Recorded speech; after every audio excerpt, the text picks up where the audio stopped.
Hey, everybody, it's Eddie from Tokyo. This is your cryptocurrency update from Japan. I have one more sentiment tool to show you that is all based on algorithms and artificial intelligence. I think my channel has grown quite a bit in the last 6 months, so many of you probably haven't seen this. I did introduce it back in June or July of this last summer, and it's a good one. It's interesting. It's all about Twitter. So this has many different tools on it. You can see here that the area is broken up into 4 quadrants. And if you look at the top left area, if there are tweets that occur in this area, people are feeling tense, nervous, stressed, upset, or have some sort of unpleasantry in usually the wording that is picked up through the algorithms. In the lower left quadrant, this is where the tweet is detected as being sad, or people are unhappy, maybe depressed or bored. And then towards the middle, you have active at the top and subdued at the bottom. On the upper right area, let me just move myself a little bit. Tweets that appear in this top right quadrant are those that have words that show the tweet is alert, excited, elated, happy, pleasant. And then to the lower right-hand side, you can see the sentiment is more content, serene, relaxed, or calm. And it's kind of interesting. I just queried XRP, and you can see that the majority of them are actually down here in the calm area. When you mouse over, you can actually see the tweet. So here, like this one is green. That's Tiffany Hayden. And it's not strong green because you see as it becomes a darker green, you have more of a high confidence of being pleasant, and then you have the exact opposite going more towards the unpleasant or low confidence. So you can take a look at one of these larger ones, and if you click on it, then you can actually see the tweet details, what the words were that were associated for that particular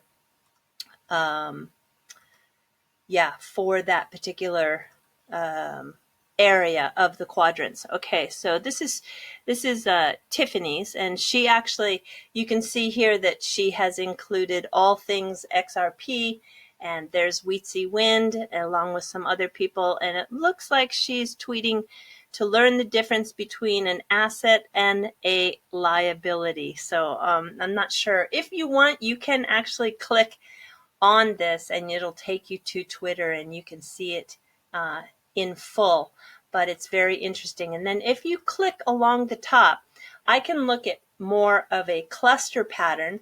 I can see the heat map. I can see the actual tag clouds.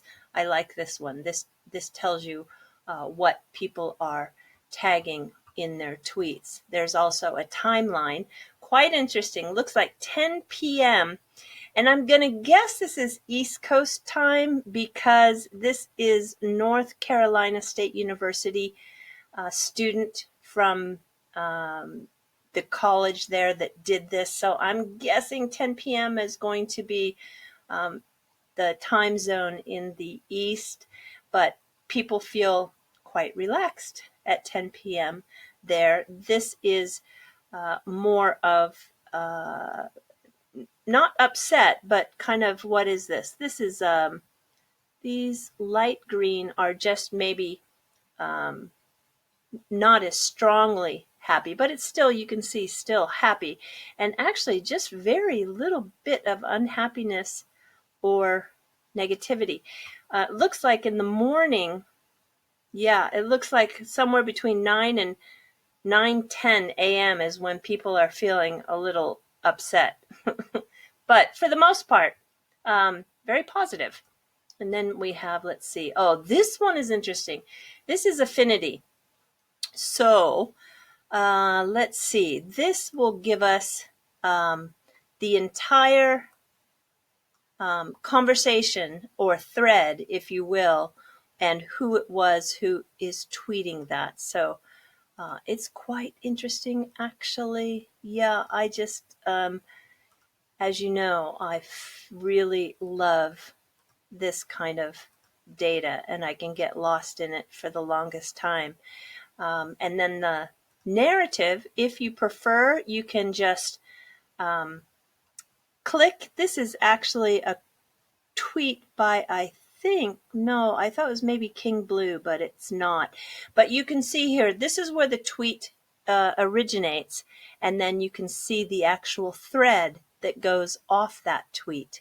And then, of course, other people who are replying off of one of the comments from the original tweet. So it's super interesting. I just really have a fun time on this one.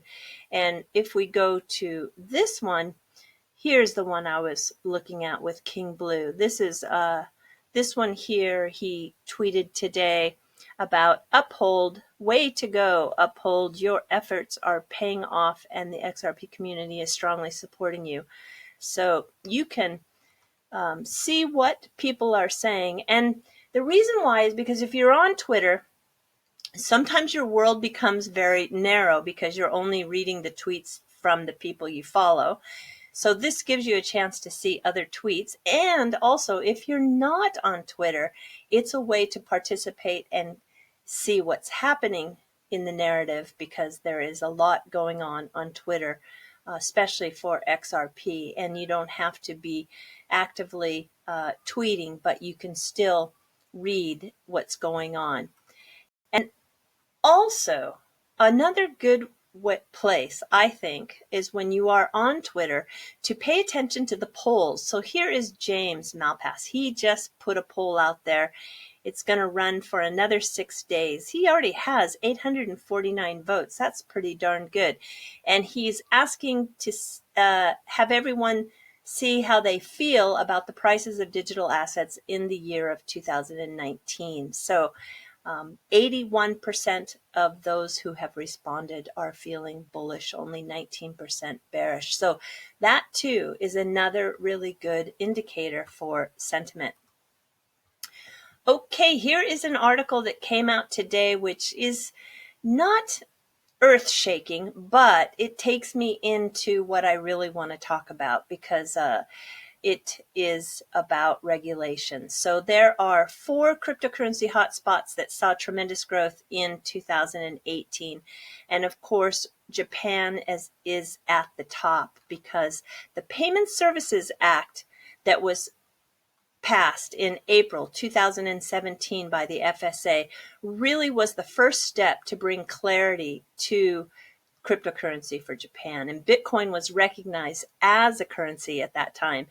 And the Japan yen was the very top trading pair for Bitcoin and XRP in 2018. Number 2 on the list of hotspots is Malta. The government helped procure regulatory standards there. Korea is number 3, where they have launched a nationwide crypto account system, where they put into place very strong KYC, know your customer verification. And the 4th one is Hong Kong, where they issued 2 circulars recently, just a couple of months ago, on rules for exchanges and intermediaries. So here is my point. This caught my attention, and it's all about the bill that was put forth in the United States. So Kate Rooney, she is a person who works for CNBC. She's a reporter covering Bitcoin and cryptocurrencies. And she tweeted this tweet that says, "Scoop, lawmakers are introducing a bill to change the SEC's 72-year-old securities definition to exclude cryptocurrencies. A sign Congress is taking the industry seriously, and if it passes, massive news for crypto." And then Dr. Craig Wright, who everybody should know is the person who's behind the recent Bitcoin fork, Bitcoin Satoshi's Vision, and his new logo has SV at the end of the Bitcoin. He was very curt, and he said, "No, they are not. Terrible reporting." Well, I understand what he's saying, because I just took a look at the bill, And here it is. I'm going to put a copy of it down in the comment section below. It is HR 7356. And in this bill, which is a bipartisan bill, by the way, there is a Republican from Ohio by the name of Warren Davidson, and then he is the actual sponsor of the bill. And then there is Mr. Soto, who is he's a Democrat. Gosh, I'm sorry. I don't have his state right now. Sorry. And anyway, they want to amend the Securities Act. And there are actually 6 points to this bill. And you can read them in detail in the very first section. Now, I want to point out that this was done when Congress was in its second session of the 115th Congress. We have since left that 115th Congress. As of January 3rd, we are now in the 116th Congress, and it goes until January 3rd, 2021. Any bill that is put forward, and any sitting member of Congress can introduce a bill. It stays alive, if you will, for the congressional terms, the 2 years. And once that Congress adjourns, all bills become dead if they haven't been signed into law. So this bill is dead right now. It needs to be introduced. And I can't tell you for sure, even if it's introduced, if anything is going to happen. For example, in 2005, 2006, when we had some record number of bills introduced, 10,500 to be exact, only 400 were enacted. So that's just 2% of them became law. So even if it is reintroduced, it could be 4 or 5 times through that introduction period before it's even heard. So it's not that easy. This particular one, you can see it is to exclude digital tokens from the definition of a security. And then there's also some other enacting of changes. Here it says secured through public key cryptography, and then 3, to adjust the taxation of virtual currencies held in individual retirement accounts, and then number 4, to create tax exemption for exchanges of one virtual currency for another, and then 5, to create a de minimis exception from taxation for gains realized from the sale or exchange of virtual currencies and other than cash, and 6, for other purposes. And I think they left it kind of vague and open to be flexible at the end, so that they want to make some changes or move it in a direction that it can get passed. But we need to know. Let me just show you here. I'm going to include this. This is the actual website to Ohio's Congressman Warren Davis, and he has a very good 5-minute interview when he was on Squawk Box on CNBC, and he talks about the bill. He's actually very knowledgeable, more knowledgeable than I thought he was going to be, but I think he really understands the space. He says he doesn't own any cryptocurrency, but I don't know, if you're interested in this topic, you might want to take a look. Okay. Now, what I am getting to is that today I tweeted to the Congressman Davidson and Representative Soto, and I asked, do you plan to reintroduce the bill HR 7356 in the first session of the 116th Congress? Thank you in advance for your reply. I don't know if they're going to reply to me, but I figured it was worth a shot, and maybe we'll hear something back. Okay, this has been floating around out there in the Japanese XRP community, and I wanted to just bring it to light in case you hadn't seen it. It was actually a report that was put together back in August, and it was done by Andrew Deichler. He is the manager of AFP, which is the Association of Financial Professionals. It was underwritten by, you can see here, MUFG, which is the largest bank in Japan, and also Union Bank. That is the name that they are branded under over in the United States. So Ryan Gaylor, who's the director of corporate payments at Ripple, is quoted quite a bit in this document. And he does say, and I'll just kind of summarize it, that in the case that there's no regulatory framework in the country that they're in regards to digital assets, that they are currently building a network with a customer base and infrastructure to support digital assets in the future, or as he says, to support digital assets tomorrow. So it just gives us a very good idea of their strategy as they roll out the RippleNet. So I'll put a link to this down in the comment section as well. And I think,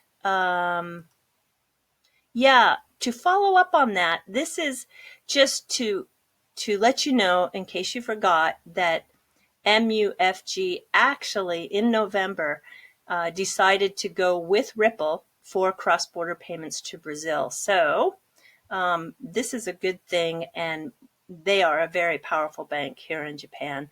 And like I said, they are the largest bank in Japan.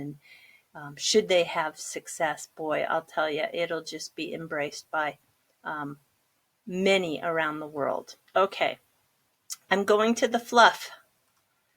So this is the building called the Diet, and this is where the laws are enacted here in Japan. The Diet is with a capital D, and no, it's not about eating your vegetables and staying away from fatty foods. It is a German word that comes from assembly.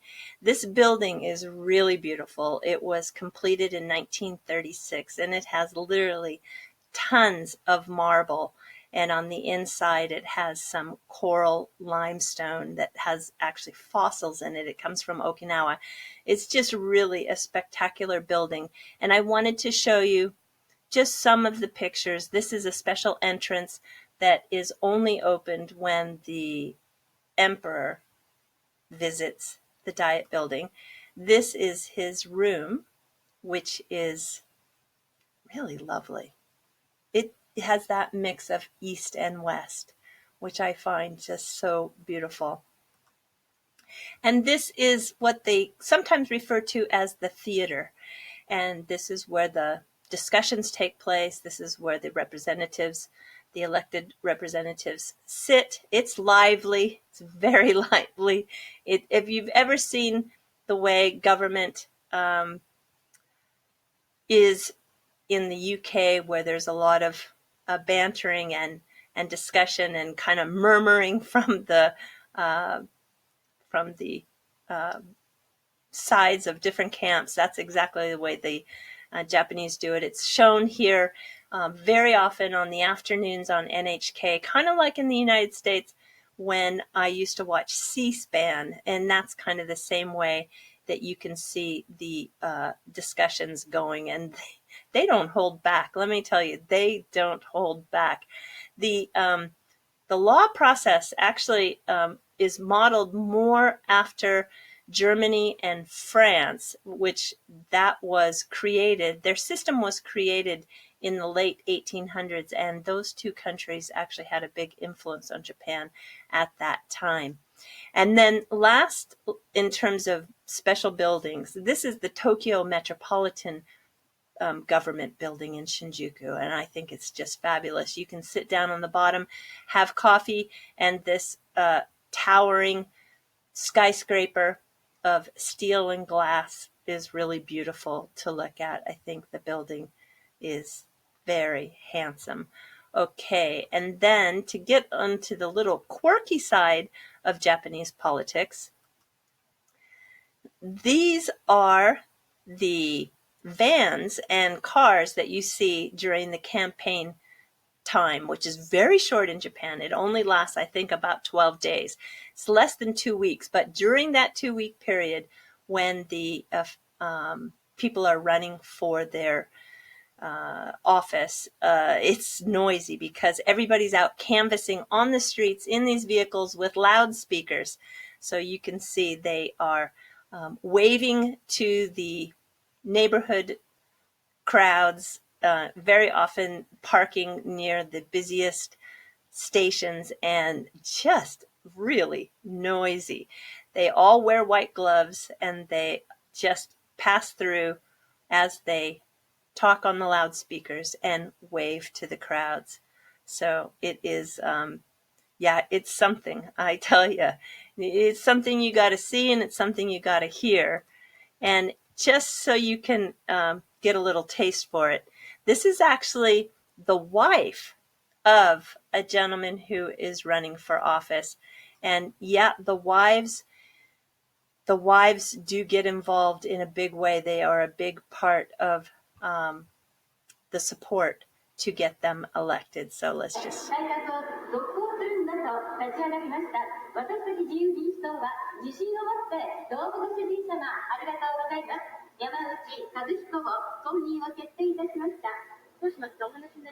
Yeah, so this is Yamaguchi-san, and she is the wife of the person who is trying to get elected in his district, and she's out there canvassing every day, morning to night, for that. I think it's like a 12-day period.